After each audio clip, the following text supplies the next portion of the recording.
What is it about believers that confuses atheists the most? The fact that they mostly admit they believe in something they have no evidence for. Yes, though actually a lot of the time they say they do have evidence, even though they don't need it because faith or something. Well, Father Casey is back, and we're about to start a bad habit, in that we're going to believe in a God, given the evidence we're about to receive. Hello, I'm the Skeptic, the British floating circle that watches people make extraordinary claims, and then I explain why I don't accept what they're saying. In May of 2021, I responded to a priest's open letter, and that was my first out-of-the-ordinary views video on YouTube. Well, Father Casey's back with proof of God, and because it's been a while since seeing his handsome face, I thought I'd take a look at what the evidence is, because who better to prove a God to a bunch of atheists than a dude who has a direct line to the God? I mean, an outfit like that isn't going to go to just anybody, right? But before we hear what the evidence is, if this isn't your first Skeptic video, hit the like, the subscribe and the bell to get a direct line to the algorithm. And a super thanks to those that hit super thanks in some recent videos. Fanny, Distinct Dipole, Karen Tuplin, Unfriendly Atheist, Kasumi Rose, Dan Johnson, Harley Hyde, and Real Pumpkin J. Lisa the Rainbow Giraffe bestows leaves upon you all. More hen. Give me the evidence, Casey. I'm ready to accept a God. Around the world, literally billions of people believe in some form of a God, an all-knowing, all-powerful creator of everything in existence, absolutely confounding atheists. I don't think it's the God confounding atheists, broski. It's the why would you? An all-knowing, all-powerful being, one that knows people suffer with disease and hunger and whatnot, that chooses to not do anything about it, but expects you to believe in it and worship it anyway. Truly, I am confounded as to why anyone would worship that kind of a thing. You believe in something that you can't see, hear, or touch, of which there is no physical evidence of in the entire universe? Yeah, only for Catholics, this does not mean that God is the result of some wishful thinking or illogical fallacies. We believe that there is not only evidence for God's existence found in the accounts of sacred scripture, personal prayer, and private revelations, but actual proofs, philosophical arguments that logically point to the existence of a God. But you just said you believe in something you can't see, hear, or touch. I don't know, mate. Unless you have proof of how a God tastes or smells, I'm almost certain I'm not going to be convinced with your evidence. What are these proofs, and what does it mean for our faith? This is Catholicism in Focus. In the absence of verifiable scientific evidence for God, theologians and philosophers have turned to logical arguments to prove God's existence for centuries. Sometimes you don't have to see something to know it exists. No, but you can demonstrate things that can't be seen over and over. You know what hasn't been demonstrated? A God. While the arguments are many and varied, and not all of them are particularly helpful, each of these arguments can be grouped into one of four categories of approaches: cosmological, ontological, moral, and theological. The first type, the cosmological argument, is probably the most famous and the strongest of the arguments. Then why would you even need the other three? If that's the best you've got, use it. Looking into the universe, or cosmos, we notice a relationship between all in the created order. There are patterns that develop, motion is visible, and contingencies that arise. What this argument proposes is that if there is anything that is now that wasn't before, there must be something that caused it. Or there could be an explanation for it. Not knowing the what and why doesn't mean you get to say, well, it must be a God, without proving that there is a God for it to have been. And even harder for you, proving that it's your God and not one of the thousands of others. For an example, we can look to St. Thomas Aquinas' second proof, referred to as the proof of first cause or efficient cause. We know that if something, A, exists, it did not create itself, but was created by something else, B. No, you just assume it was. And you know what assuming does. It makes an arse out of you and, well, only you in this instance because I don't believe you, so... If B doesn't exist, then A cannot exist either. But this also applies to B, meaning that there must be a cause C for B and a cause D for C, and so on. To repeat this process infinitely would not make any sense, for there must be a first cause. This old chestnut. What if things have just been existing indefinitely and there was no real first thing? What if existence is just a constant cycle and there's no need for a first cause? And the only way for this to be true is if there is a being that is causality itself, existing outside of time and space in pure actuality. In other words, God.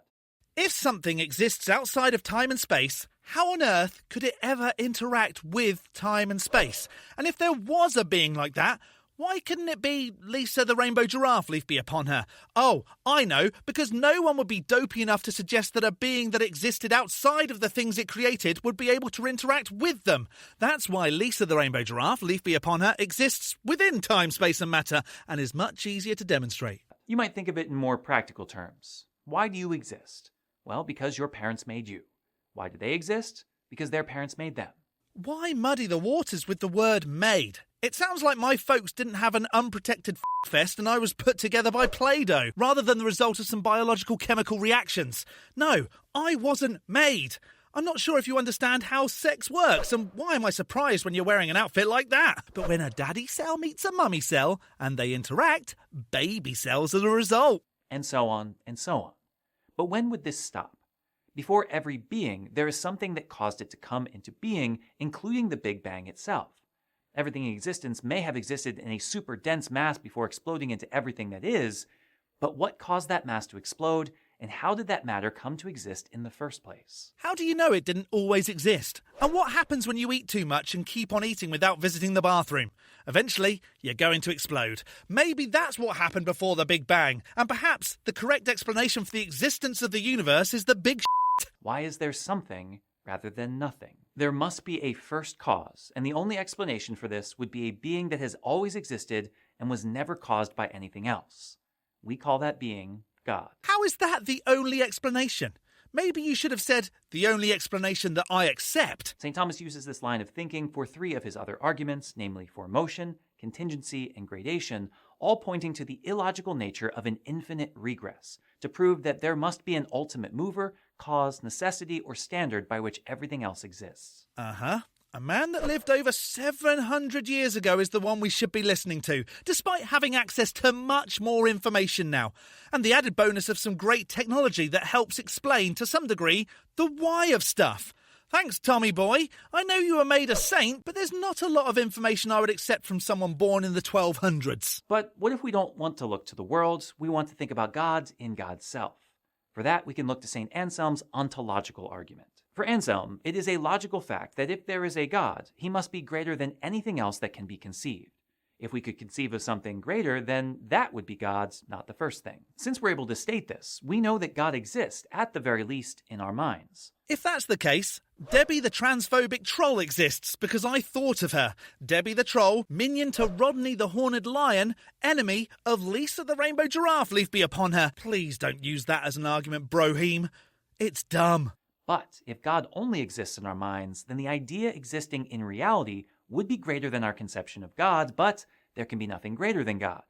Therefore, God must exist in reality. In other words, the very idea of God necessitates God's existence. Yeah, just because he sounds fairly with it and wears a fancy outfit, it doesn't mean he's less likely to say something stupid. The very idea of fairies collecting teeth necessitates the very existence of them, I guess. For some, this might sound like a mind trick or some wishful thinking. Nope, it just sounds stupid. Surely thinking about unicorns doesn't make them exist. But that's not what Anselm is getting at. What this argument does is less convert atheists into theists and more ground our understanding of God logically, helping us to understand the nature of God. What if I helped you to understand the nature of unicorns? Does that then make them exist? Because a unicorn's main purpose is to fart rainbows to prove the existence of Lisa the rainbow giraffe, leaf be upon her. If God is that than which nothing greater can be thought, then God must be omnipotent, omnipresent, all-loving, and completely sufficient in himself. God is not just some powerful wizard in the sky or some Santa Claus-like figure, for these things have limitations and potentialities. But an omnipotent, omnipresent, all-loving God doesn't exist. That God would want me to know of its existence to save me from the torture life it's devised for me. It would know how to convince me, and be able to do it, and meet all of the criteria you just threw down. Since that hasn't happened, you just disproved your own sky wizard. The point he is trying to make is that God is not like other creatures, finite, weak, filled with potential. God is by his very nature perfect. Again, not so true. It can't convince me of its existence, so it's not perfect. It's pretty lame. Or maybe non-existent. And so, rather than prove God outright, this proof helps to guide Christian theology away from illogical conceptions of God. To believe in, say, a God that didn't care about the world would be a self-defeating conception of God and so cannot exist. Of course, there are other logical ways of conceiving of God beyond deduction and abstract concepts. We can also look to human nature and propose what are called moral arguments. Don't you dare say you have to believe in a God to do good. Just don't do it, Casey, don't. When we look to human nature across time and space, there is quite a bit of diversity, yes, but strikingly, there is a lot of similarity as well. In every culture, cold-blooded killing is immoral. In every people, rape is an abomination. Whoa, hang on. Doesn't your God reward rapists with a wife? Some abomination. In every society, theft is outlawed. Is this because everyone's read their Bible and learned these moral truths? Highly unlikely. Given the diversity of time and place, given the fact that some of these cultures existed before the commandments were even written or had no contact with the outside world, the fact that these truths are held universally shows that they were not taught, but rather exist innately in human nature. There is something within us that just knows these things are wrong. No one had to tell us. Right, maybe we just know what's beneficial for our tribe, but that doesn't stop pockets of groups doing those things to other pockets because it doesn't directly affect their pocket. And if that's the case, if there are moral truths that exist in nature universally, meaning that they were not written or prescribed by humans, then there must be an intelligent, moral being that fashioned the way the world is. Or social species just do things that benefit the long-term survival for the species. Look at solitary species and how they interact with each other. Maybe their God put in them that they have to fight to the death, and then that God becomes more powerful or something. There must be a God who writes these truths on our hearts. Now, some will undoubtedly point out that there are some individuals in our world that disagree with these precepts, and even more that blatantly ignore them. This does not disprove the existence of natural law, but merely points to the disobedience and ignorance of some in humanity. Or mental health issues that a perfect being wrote onto the hearts of those affected. Yeah, it doesn't add up, Brother Bear. Individuals will fall short of any moral code. That doesn't mean that it doesn't exist. When we see a near universal acceptance of certain truths across language and culture, there can only be one answer. That people aren't... God made it that way. And for what purpose? Why do we exist? To answer that question, we must conclude with our fourth and final proof, teleological arguments. When you think about the complexity of our world, the nature of subatomic particles, the depth of the human brain, how delicate life is in this universe and yet it thrives, and then consider the astronomical number of factors that had to be in place for each to develop over a course of 14 billion years, it seems improbable, to say the least, that they happened by accident. You're telling me that we exist simply by chance? Those are some long odds. Not really. There's such diversity of life that the odds for life seem fairly probable. And there is life. I wouldn't put a bet on that. I'd not make any money. The universe is more than a random collection of atoms. It has order, intelligibility, beauty, and even purpose. There is no way that all of this is the result of mere randomness. Well, that just shows your lack of mind power. Take some time and really appreciate the natural explanations. You're right. There is beauty in it. Just because you can't imagine any other explanation than a God, it doesn't make the God true. Christians conclude that there must be a source of the intelligence, a being that is all-knowing and all-powerful. God. The most famous of these arguments is the watchmaker. When you look to the many gears and components that make up a watch, there is no way that the universe could have randomly produced it. It requires that there be an intelligent creator. Oh, right. And we'll just head on down to the human factory where every single human's made, which just so happens to be right next to the factory where they make watches. There wasn't a first two watches that all watches descended from, so this argument is ridiculous too. But there are more sophisticated versions of this argument as well. When we look to the natural world and see even inanimate, unintelligent things acting with some intelligible pattern or towards a particular end, it follows that there must be an intelligent end by which everything was created and toward which everything is oriented. What unintelligent things are acting with intelligence? That doesn't make sense. Give an example, Casey. Jeez. Beyond just an argument of design, like the watchmaker, this sort of argument implies more than just intelligibility, but purpose. The things we see do not simply reveal some order in the universe, they bear witness to why they exist in the first place. In this way, the entire universe can be explained by a single, intelligent, purposeful being that calls all things into existence and draws all things to himself. That can only be God. Convenient that the thing that explains all that you don't know how to explain seems to be the God that you accept is real, huh? I guess a Hindu making the same arguments and attributing it to Brahma means that Brahma also exists. Or a Muslim doing the same, but for Allah, makes the Wizard of the Middle Eastern sky also exist. At least, that's what Christians say. You might not be convinced. Correct. I'm not. Which is why, ultimately, in discussions like this, it's important to make two things abundantly clear. The world is filled with evidence for the existence of God, and our minds are capable of logically understanding it, and even the most rational of arguments will not convert some people who have not received the gift of faith.